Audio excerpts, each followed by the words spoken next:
Hi, this is Phil Borders. I'm a psychiatrist at Hendricks Therapy in Central Indiana, and we are concluding our discussion on parenting. I'd like to thank the podcast Freakonomics, the social psychologist Jean Twenge, and the authors of The Coddling of the American Mind for allowing me to plagiarize a lot of their material. Because of our culture, through no fault of our well-intended parents, through no fault of our young people, the kids today are much more isolated, sad, fragile, and immature. To be a good parent today means you have to be counter-cultural, and you have to endure the scorn of others. Currently, our culture is telling you the kids' feelings are the utmost importance, that we need to make our kids as safe as possible. They need to have as much extracurricular activities as possible, and they need to get really good grades and go to really good schools so they can have a really good life. And this is a bunch of baloney. From our studies, basically, if you want to have a kid who turns out to be a good human being and a successful human being, in addition to not being neglectful or abusive, demand that your kids are loving and be loving yourself. That moves the needle.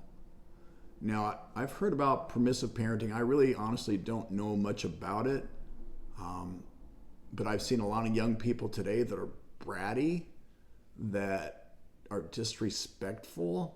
They brag a lot, and I don't get it. I mean, I must be missing something, but it all seems horrifying to me. Again, if you want to turn out a good kid, be loving and expect your kid to be loving. Bragging, being disrespectful is not loving. It's simply bragging and being disrespectful. All right, that rant aside,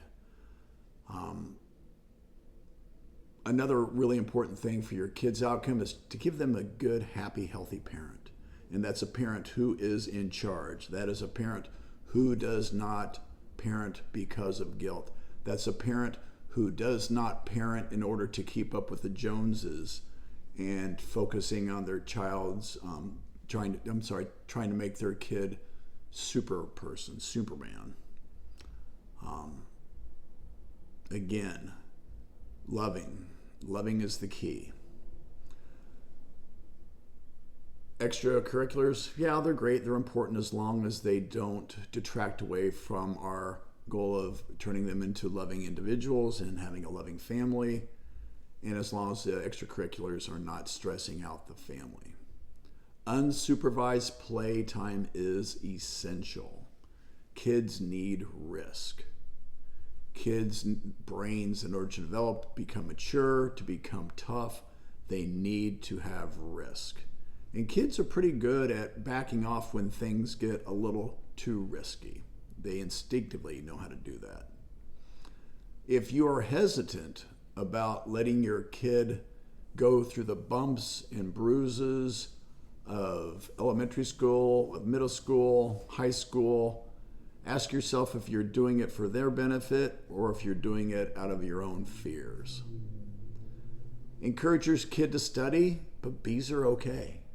Would you rather have a freshman in college who's healthy and happy at a state university or a miserable child who's a freshman at MIT?